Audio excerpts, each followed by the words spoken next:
Esto es Pretextos, un podcast presentado por HarperCollins México. En este episodio nos acompaña María de Alba. María es autora de las novelas Lo que guarda el río, Antes del olvido y A través de la ventana, siendo estas últimas finalistas en el 9º y en el 15º Premio Fernando Lara de Novela en España 2004 y 2009. También publicó Memoria y Escritura del Cuerpo, un estudio sobre sexualidad, maternidad y dolor.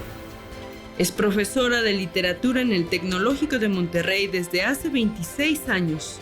Ocupó el puesto de directora de la carrera de Letras Hispánicas. Es licenciada en Letras Españolas por el TEC de Monterrey y tiene 2 maestrías, una en Estudios Latinoamericanos por la UCLA y otra en Educación por el TEC de Monterrey, donde también hizo el doctorado en Humanidades.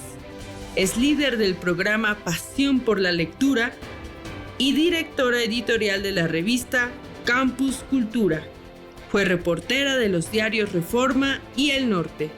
En 2020, obtuvo una de solo 2 becas concedidas en literatura por el Sistema de Creadores de Nuevo León de Conarte. Conozcamos más de la autora, porque el libro solo es un pretexto.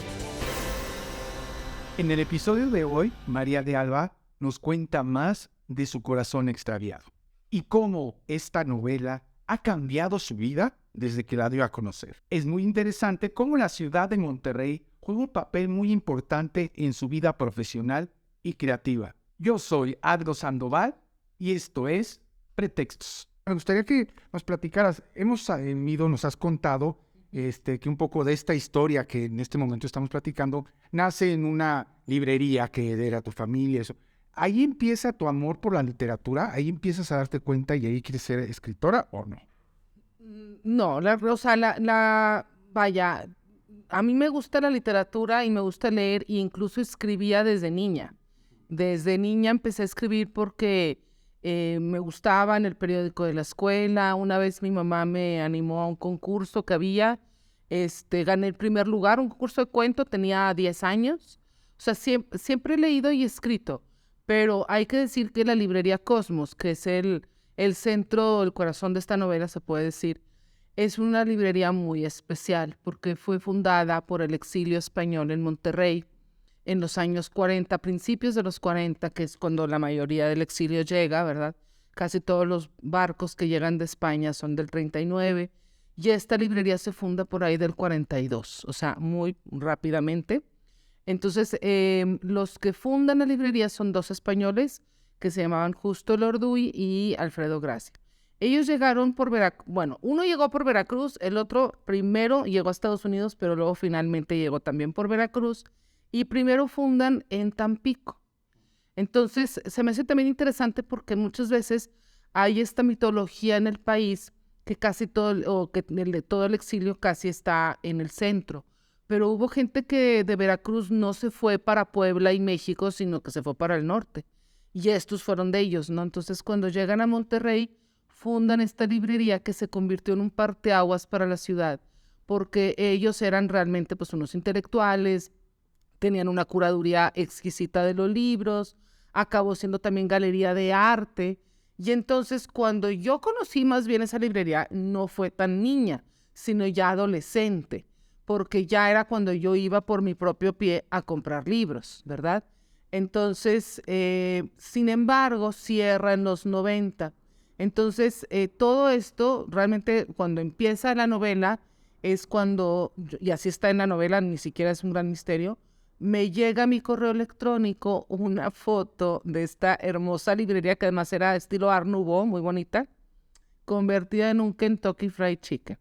Horrible, con esa plasta roja encima, y que yo decía, pero no puede ser que hayan hecho de este edificio un Kentucky, ¿no? Que es lo que pasa mucho en estos edificios hermosos que tenemos también aquí en la Ciudad de México, en el centro, que luego aquella cantera, aquel relieve, el mármol está socavado por esos plásticos horribles que les ponen encima. No tenemos a veces noción del cuidado, la preservación de estos tipos de edificios. Y entonces decidí que iba a contarla, bueno, no es totalmente la historia de la librería, pero un poco, sí, porque está ligada a estos personajes del exilio, ¿no? Nos hemos dado cuenta últimamente que Monterrey, como que es semillero de, como tú, de escritoras, ¿por qué se da este fenómeno? ¿Por qué tú crees que es este fenómeno? ¿O crees que exista realmente? Mira, o sea, sí creo que, o sea, sí nos podemos remontar hasta mucho más atrás en el tiempo para hablar de gente que escribe, desde Alfonso Reyes, ¿verdad? Digámoslo así, pues ya es bastante atrás, el principio del siglo XX. Sin embargo, creo que ha habido una explosión más fuerte de escritura del norte que llega al centro en los últimos años. Quiero decirte que en los 80 y en los 90 también había gente que escribía, pero hay que decir que publicaban mucho en ediciones universitarias o en ediciones, digamos, como más independientes, ¿no?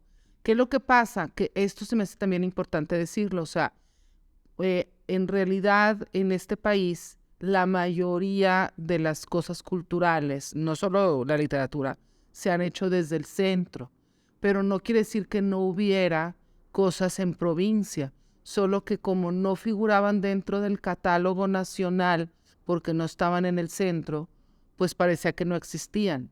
Entonces, creo que es importante aclarar esto porque entonces les debemos a todos estos autores y autoras que abrieron camino, si bien probablemente están un poco oscurecidos sus nombres por el problema que ya sabemos cuál es, ¿verdad? O sea, como todo el mundo editorial está en la Ciudad de México, el que es nacional me refiero, pues ha sucedido esto, ¿no?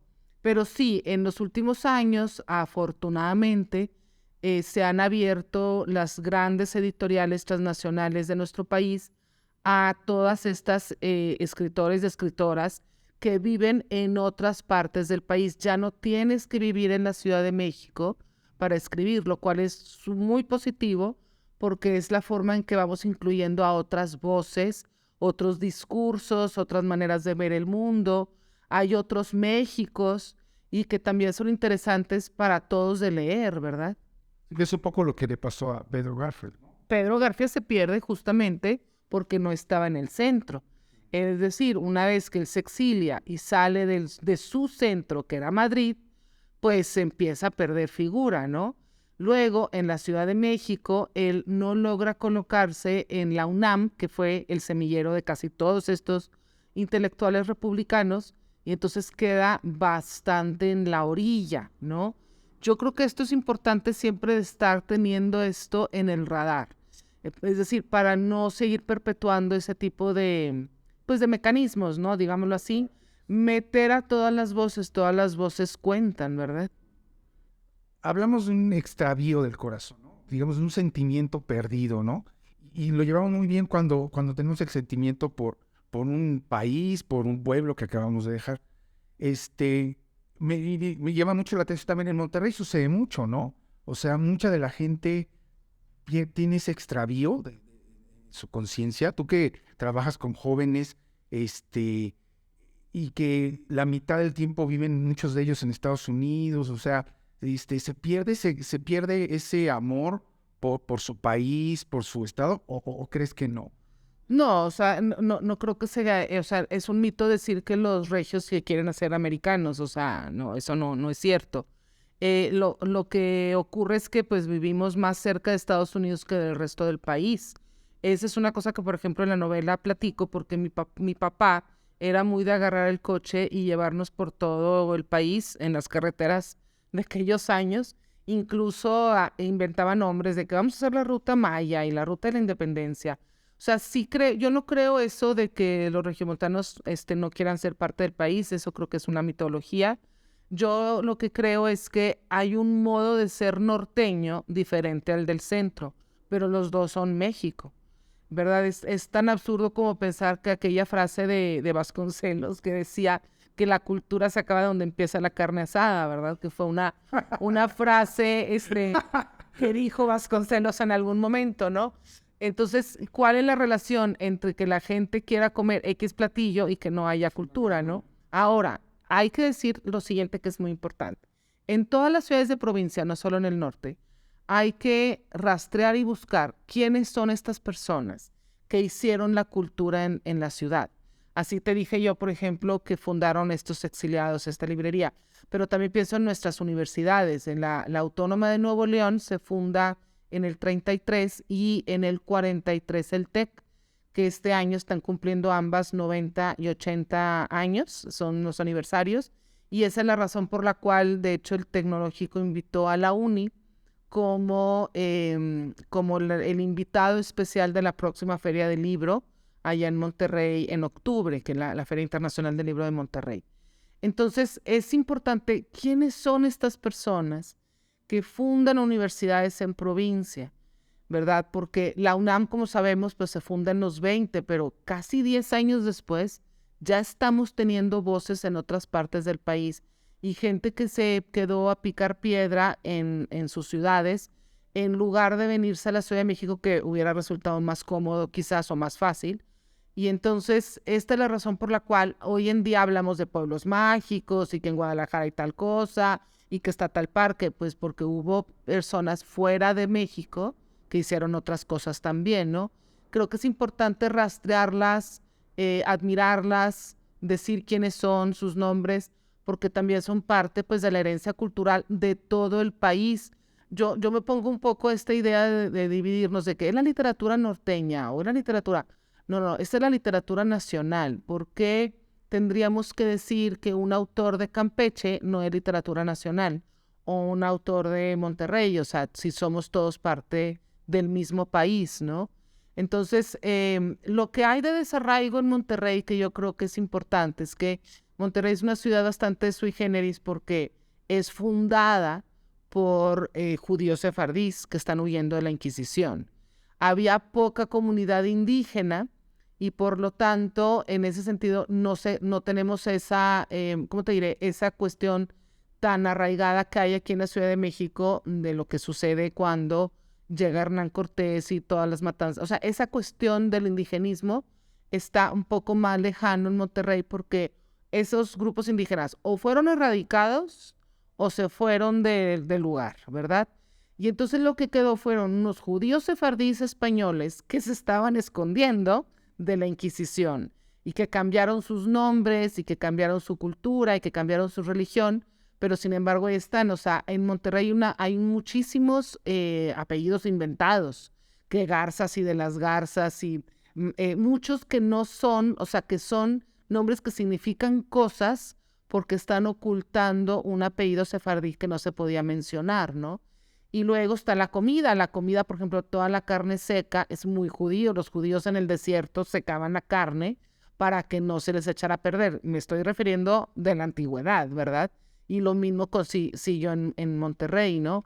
Es muy interesante la tortilla de harina. La tortilla de harina pues es un pan sin levadura, como el pan de los judíos. O sea, es una herencia además escondida porque pues resulta como un tabú. Interesante. Sí, porque ahora nos hemos dado cuenta que con las redes sociales y eso, la cultura y la gente y los artistas de Monterrey como que están resonando mucho, incluso los cómicos, por ejemplo, ¿no? Las palabras que ustedes manejan ahora ya se están siendo como un clásico aquí en la ciudad, por ejemplo, ¿no? Ya hablamos nosotros también de pistear, ¿no? La carne asada, como dices, ha sido como la bandera de... Entonces sí está habiendo como una revolución cultural de Monterrey, yo siento, hacia todo el país. Pero bueno, pues qué bueno, o sea, y creo que eso debe pasar, te digo, no solo para Monterrey, sino para todas las ciudades del país, porque pues todas las ciudades del país tienen algo que aportar, ¿verdad? Yo siento que tiene tiene mucha información médica. ¿Tuviste problemas para investigar o con lo que nos contabas de tu afección, se puede decir? Sí. Ya tenías toda esta información. No, mira, la novela básicamente pues tiene dos historias principales. Una, la historia de los exiliados, en específico la figura de Pedro Garfias, que es un poeta exiliado español de la generación del 27 que mucha gente no conoce y que acabó por todo el país. Aquí en la Ciudad de México también vivió bastante tiempo, pero acabó falleciendo en Monterrey y está enterrado allí. Pero por otra parte, bueno, también la novela tiene este nombre de Un corazón extraviado porque es una metáfora del poeta perdido, pero también es digamos, una alusión directa, ya no metafórica, a que yo nací con el corazón del lado derecho, que es una cardiopatía muy rara, casi no existe gente que nazca con un órgano desplazado o en otro lugar.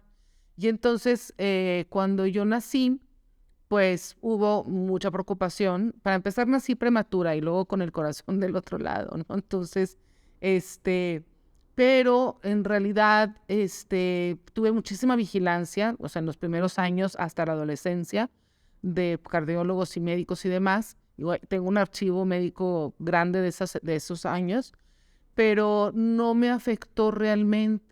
Cuando me empezó a afectar, y que sí está relacionado, fue de forma reciente, más reciente, cuando empecé a investigar esta novela, que me detectaron una arritmia cardíaca que está relacionada a la cardiopatía esta. Y entonces, como en esa época yo estaba muy enojada porque no podía creer que me hubiera sucedido tantos años después de que me habían dado de alta esto, me puse a escribir sobre eso también y me di cuenta que ambas historias eran de extravíos. Y entonces decidí que era importante hablar de diferentes niveles de extravío, ¿no? Desarraigo de un país, desarraigo de incluso de un grupo, porque pues él pertenece al 27, pero no está ahí. Desarraigo de ciudades, porque se mueve mucho. Y también pues está el extravío de los cuerpos, o los cuerpos que médicamente son diferentes. Y ahí, en este caso yo hablé del mío, pero cualquier cantidad de gente que tiene alguna condición congénita o que tiene una discapacidad o que tiene cualquier cantidad de cosas, y todo eso siempre está en el reino del tabú. O sea, nos enseñan desde niños que de las cosas del cuerpo no se hablan, que son privadas, etcétera, pero resulta que hay un montón de gente que vive la vida con todas estas cuestiones y además sin poderlo externar, ¿no? Entonces, decidí que era importante hablar de lo propio para hablar de todos, no nomás de lo mío, sino a través de lo mío, hablar de todas estas personas que quizás no pueden o no han tenido la posibilidad de hablar de lo suyo, ¿no? Vivimos en unos tiempos muy crueles en los que, como todo es tan mediático y todo es tan de imagen, que al parecer si no saliste en la fotografía de Instagram perfecta, ya estás desechable.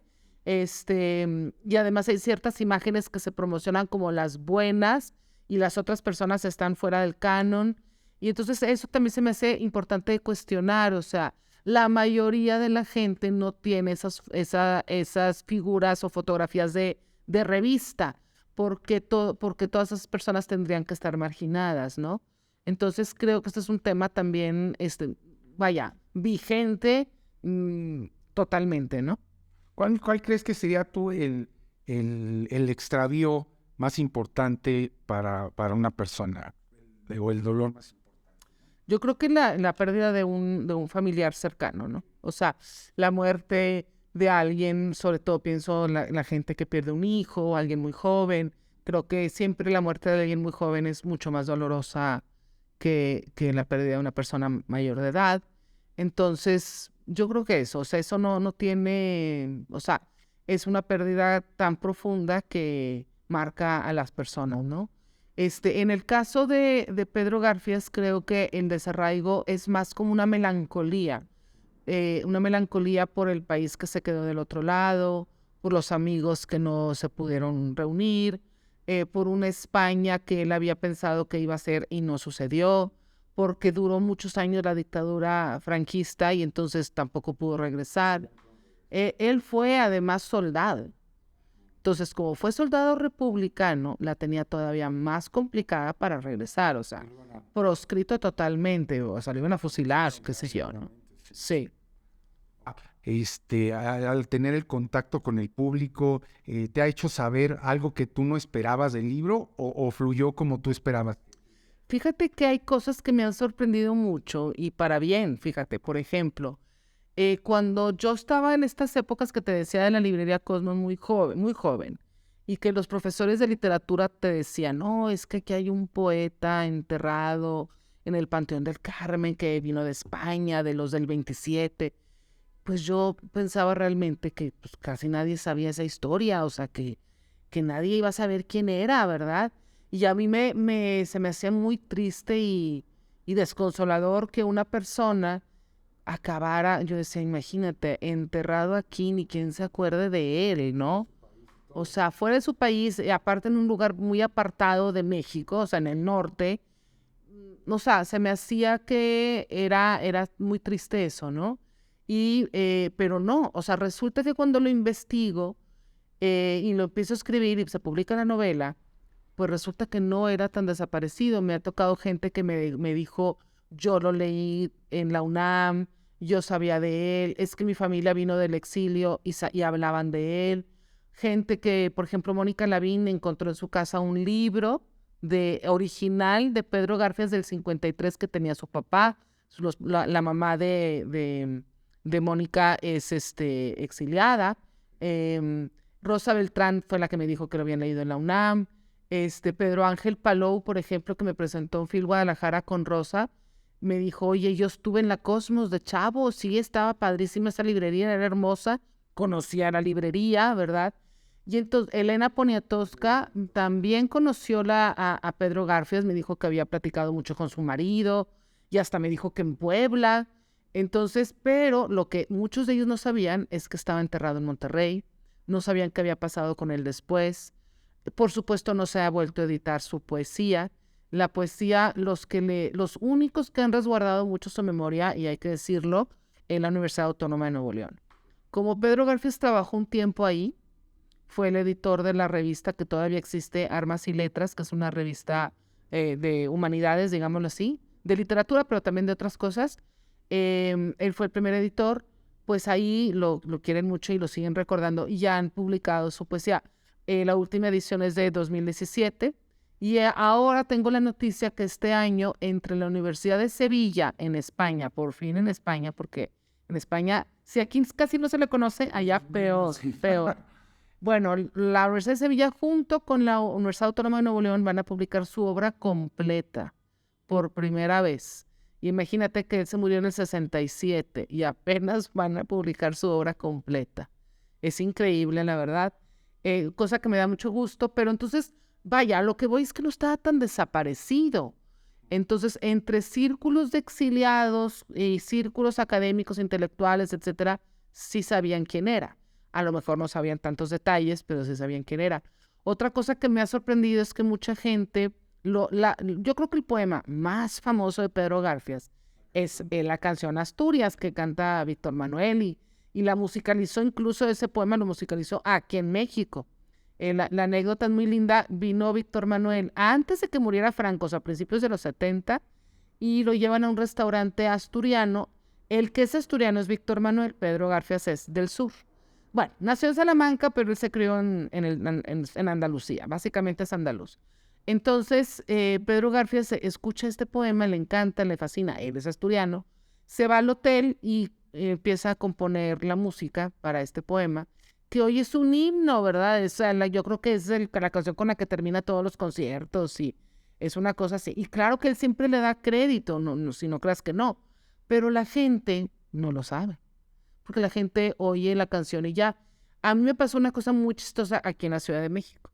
Cuando yo vivía aquí en México, yo vivía por la colonia Roma y me iba siempre caminando al péndulo de la Condesa.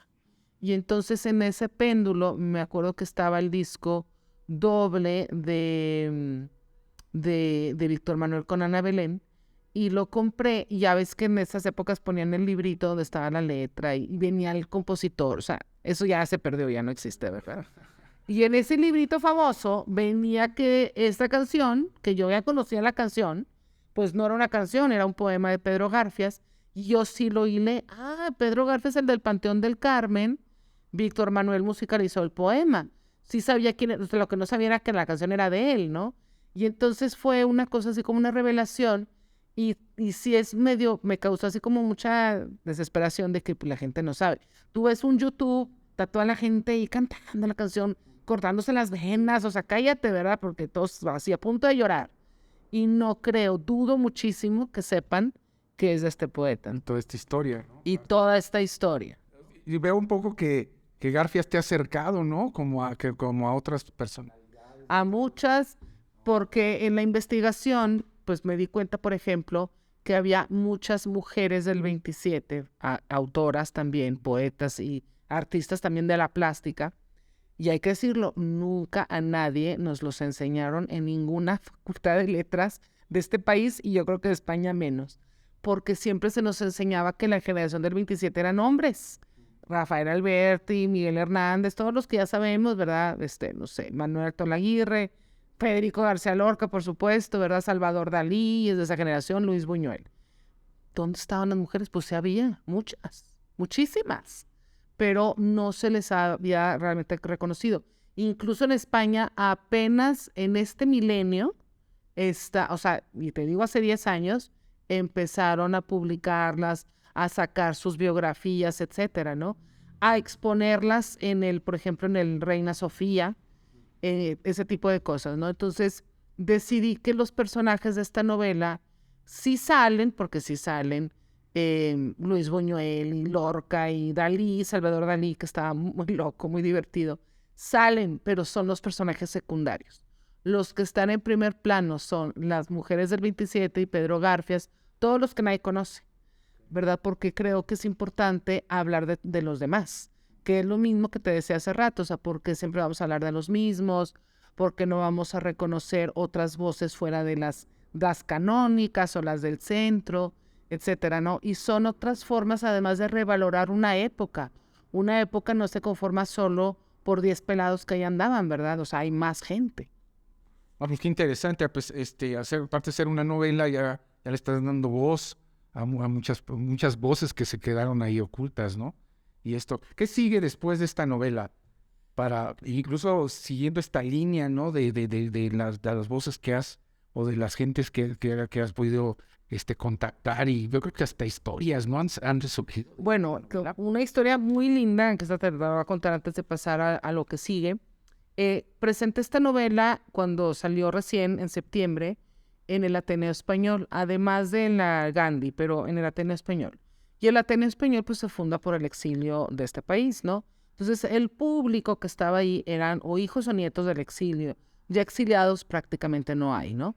Entonces estaban ahí, pues un salón muy bonito, etcétera. Entonces pues presentamos la novela, hablamos del barco en el que se vino Pedro Garfias, que es un barco muy emblemático, que es el barco El Sinaya, porque ese barco es de los que directamente mandó Lázaro Cárdenas. Incluso Lázaro Cárdenas fue al puerto a recibir ese barco junto con Negrín, que era el presidente republicano de España, que ya se había venido a México. Entonces ellos dos recibieron a ese barco. Sí, ya está. Y hay muchísimas fotografías. Fíjate que una cosa muy linda de ese barco es que en ese barco venían unos fotógrafos. Está súper documentado. Hay miles de fotos del Sinaya, de los carteles que traían y todo eso, ¿no? Bueno, entonces, resulta que en este barco, que se tardó como unos 10 días en llegar, a mitad del océano, nació una niña. Y los diplomáticos que traían el barco eran Fernando y Susana Gamboa, unos personajazos los dos, y traían el barco al triple de la capacidad. Tú imagínate, o sea, todo cómo reordenas, la comida, la limpieza con tantísima gente, ¿no? Y a Susana Gamboa, la esposa de Fernando Gamboa, les ofreció clases para que entendieran cómo se manejaban las cosas en México, porque no sabían prácticamente nada de México, muchos, ¿no? O muy poco, ¿verdad? Entonces eso hizo ella. Y entonces a la niña que nace le ponen Susana, por Susana Gamboa, y le ponen de segundo nombre Sinaya, Susana Sinaya, por el barco. Pues ahí en el Ateneo estaba la hija de ese señor. La hija de Susana Sinaya estaba ahí en el Ateneo. Entonces, pues fue muy conmovedor porque pues yo puse esa historia en la novela de que nació una niña, Susana Sinaya, y resulta que sí, o sea, esas cosas que son muy impactantes de que mira, o sea, aquí está la persona de carne y hueso, ¿verdad? Padre, novela histórica se ha convertido en novela histórica, ¿no? Casi. Pues sí, un poco. Yo digo que es o sea, tiene muchos elementos históricos porque hay muchísima investigación detrás, pero no todo se puede decir que sea exactamente literal, no. Sobre todo, muchas de las cosas, por ejemplo, de las personas que conoció, los lugares donde estuvo con las fechas, sí. Pero ¿qué pensaba Pedro Garfias? ¿Qué pensaban a Sin Sombrero? Si se escribió una carta con no sé quién. No podemos saber, o sea, entonces ahí entra la parte de la ficción. Entonces, y fue además, hay que decirlo, muy difícil la investigación porque no son personas tan conocidas, no hay biografías de ellos. Yo tuve que rastrear tesis de doctorado, artículos periodísticos, cosas que no, o sea, sí ahondan, pero a lo mejor no totalmente. Las tesis de doctorado fue lo que más me sirvió, porque sí hubo investigadores, uno en específico, que hizo su tesis en la Complutense de Madrid, que hizo una investigación doctoral muy exhaustiva de este señor. Incluso vino a Monterrey a entrevistar a la gente que lo había conocido. En los 90 todavía había mucha gente viva. Y es bien conmovedor este caso, porque este académico, cuando finalmente defiende la tesis y todo en Madrid, le manda al dueño de la Cosmos, el señor Alfredo Gracia, la tesis. Como un detalle, yo me imagino, ¿no? Pues Alfredo Gracia, yo creo que en su desesperación por conocer que la gente conociera a Pedro Garfias, la replicó y la vendía en su librería como si fuera libro. Bueno, a tal grado que a mí me llegó la misma tesis de dos personas diferentes. Debe de haber ahí varias circulando, ¿no? Pero sí es extraordinario, ¿no? Y entonces, pues sí, o sea, sí me sucedió eso. Que creo que es interesante, o sea, se volvieron realidad algunos de los personajes que están ahí. La otra cosa que me pasó muy rara, esta sí está todavía más rara, la última, digamos, pareja, bueno, relación amorosa que tuvo Pedro Garfias, es una mujer que se llama Roberta Gold, de origen norteamericano, una mujer pero que sin embargo sabía muy bien español, que trabajó y vivió mucho tiempo en México. Y ella conoció a Pedro Garfias y estaba documentado esto en la tesis y no sé cuánto, y que incluso lo animaba con ciertas cosas que él hizo, etcétera. Y bueno, esto es lo que es fascinante. Pues yo pensaba que sí había mucha diferencia de edad, pero yo dije, no, pues unos 20 años la debe haber llevado, no sé. No. Iba a 40, ¿no? 30 y todavía vive. 30 y todavía vive y me mandó un correo. Roberta Gould me mandó un correo desde Nueva York, que yo no lo podía creer porque te lo juro que yo pensé que a todos se habían muerto porque, o sea, Pedro Garfias nació en 1901, pero esta mujer es de los 30. O sea, él le llevaba a ella 30 años. Entonces, por eso, claro que todavía vive y la señora no ha cumplido ni 100. O sea, digo, está ya muy mayor, pero tiene como 93 años, una cosa así. O sea, sí está viva. Entonces eso fue súper sorprendente que ella se enterara del libro, consiguió mi correo, me mandó un correo, o sea, es así como, wow, o sea, qué raro. Y luego nos estás contando ahora qué sigue después de la... Bueno, de lo que sigue. Ahorita ya terminé, porque bueno, durante la pandemia tuve más tiempo para escribir y la novela que tengo en puerta, bueno, tentativamente se va a titular Todo lo que no sabemos y está situada en la Guerra Sucia en México. Y de esa época se ha contado bien mal, porque o se idealizan así como a unos o a otros, ¿verdad? Y entonces esta es la época en la que se forma la Liga 23 de septiembre, entran en acción más o menos entre el 72 y el 74. Hay hechos relevantes, por ejemplo, yo encontré, y eso se me hizo muy interesante, el único avión que se ha secuestrado en México, lo secuestró un grupo guerrillero en Monterrey. Era un avión que venía a la Ciudad de México y se fue a Cuba con los pasajeros. Introducieron la paz. Está muy interesante. Pues no, fíjate que ellos yo creo que pensaban que Fidel Castro a lo mejor los iba a ayudar o algo, y el gobierno cubano regresó a todos porque yo creo que no querían tener problemas con el gobierno mexicano. En esa época hasta Echeverría mandaron a todos de regreso. Pues hubo los asesinatos de Eugenio Garzazada en Monterrey, pues que es el fundador del TEC y pues un empresario muy prominente de la cervecería Cuauhtémoc. Y en Guadalajara asesinan a Fernando Aranguren, que también era un empresario mucho más joven. O sea, es interesante que don Eugenio era un señor de arriba de 80 y Aranguren tenía unos 40 y pelo de años, ¿no? Entonces está eso, pero mi novela también tiene que ver con una cuestión un poco personal, porque una hermana de mi mamá, a ella, su marido fue asesinado por la Liga 23 de septiembre en el 74. Y entonces, pero aquí lo interesante de ese caso es que no se sabe mucho, bueno, casi nada. Encontré las notas periodísticas, pero el archivo policial está perdido. Las notas periodísticas sí hablan de que era el grupo guerrillero, todo eso sí, pero el archivo, ¿quién lo escondió? ¿Dónde está? Nadie sabe. Y no queda la teoría del empresario con él, porque él no era una persona así súper prominente ni nada. Entonces hay muchas teorías de que si él era parte de la guerrilla, lo traicionan, que si fue una equivocación. O sea, hay muchas teorías, pero no hay nada claro porque el archivo además se perdió. Pero bueno, nosotros como familia, pues mis primos quedaron huérfanos de papá, niños, lo cual fue tremendo, ¿verdad? Entonces está esa historia en el marco de todas las historias de la Guerra Sucia. Por supuesto que es horrible también todos los desaparecidos, gente que aparecía de repente ahí aventada en un matorral. Bueno, es muy famosa la historia de Rosario Ibarra de Piedra, activista también regiomontana, que Jesús Piedra, su hijo, desaparecen. O sea, hay dos lados de esto. Están tanto los que fueron afectados por el grupo guerrillero como los guerrilleros mismos que fueron afectados por un gobierno represivo. Entonces, vaya, yo lo que voy es que se ha contado mal en el sentido de que se polarizan las opiniones de esto y no se ve lo humano, ¿verdad? Lo que está detrás, ¿no? Ok, entonces sería tu siguiente novela. Sí. Ok. Y para tu libro, para El Corazón, ¿qué queda? ¿Qué falta? Pues a ver qué, o sea, no sé, porque digo, es un libro que apenas todavía no cumple ni el año. Pero me refiero, ¿no va a haber una continuación? No, continuación de la historia no. No. Okay. No tiene sentido, realmente no es una novela como de sagas o de cosas de ese tipo.